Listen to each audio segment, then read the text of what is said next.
pamalandong sa pulong sa Dios sa kamuntagon. Sliced bread, dawata ug kana ang pulong sa Ginoo. Maayong buntag kanyang tanan, ania kita sa ikatulong Domingo nining panahon sa Kwaresma. Ang atong pagbasa, ilabi na ang Ebanghelyo karong Domingo gikutlo gikan sa Ebanghelyo ni San Lucas, uluhan 13, mga tudling 1 ngadto sa 9. Og dinhi giasoy ang maong panghitabo diin may misugilon kang Hesus may tungod sa mga taga Galilea nga gipamatay ni Pilato samtang sila naghalad ngadto sa Dios. Unya ang pangutana tungod kay gipamatay kini mga tawhana sa maong paagi, gisabot ba nga kini labaw pa sila makasasala kaysa ubang mga Galileanhon?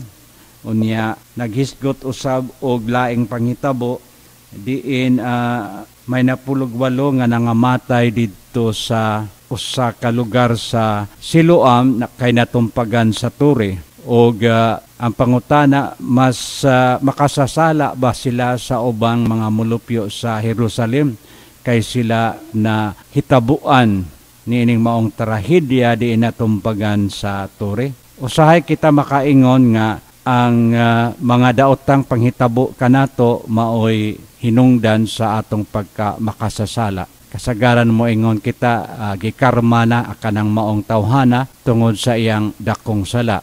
Gisilutan siya sa Ginoo tungod kay makasasala siya og angay lamang kaniya nga maaksidente, kaha mahulog sa kahoy, mahulog sa sakyanan, maligsan sa dikarga o bisag unsa pa, masakit ba kaha tungod sa iyang pagkamakasasala. Usay mo abot kanato nga ang himuon natong hinungdan nga makaingon kita maayo ra nga gisilutan ang maong tao tungod sa iyang mga sala. Ang tubag ni Hesus dinhi nagaingon siya, sultihan ko kamo nga kung dili kamo maghinulsol og biya sa inyong mga sala, mga matay usab kamo sama kanila.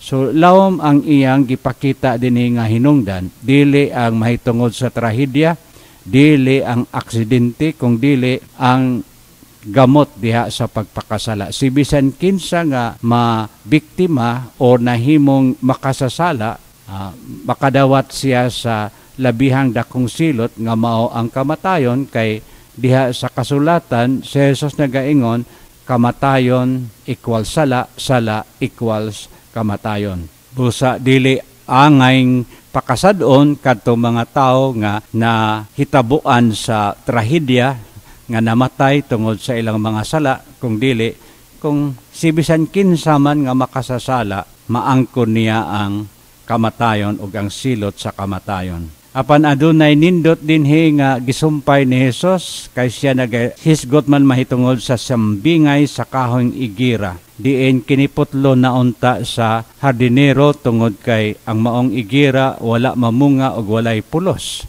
Busa iya na lamang untang putlon sa punuan kay way hinungdan. Apan ang tag-iya sa tanaman miingon, ayaw una tan-aw nato gikan karon, ug sa sunod na akong pagbalik kung wala pay bunga kining maong kahuya, mahimo na kining putlon og isugba sa kalayo.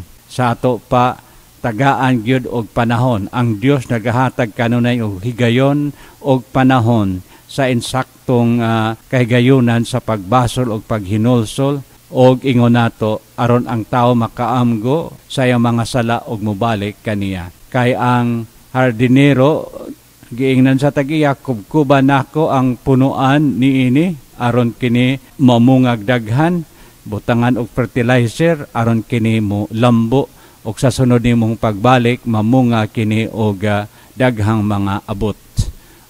Ingon ni ana ang pagtagad sa Ginoo alang kanatong mga masalaypon. Kitagaan kitag panahon, kitagaan kitag higayon, kitagaan kitag oportunidad aron lamang mag-usab, magbag-o, mulambo ug mubalik kaniya. Daghang salamat sa inyong pagpaminaw ug maayong adlaw kanyong tanan. Sliced Bread, Dawata ug kan-a ang pulong sa Ginoo.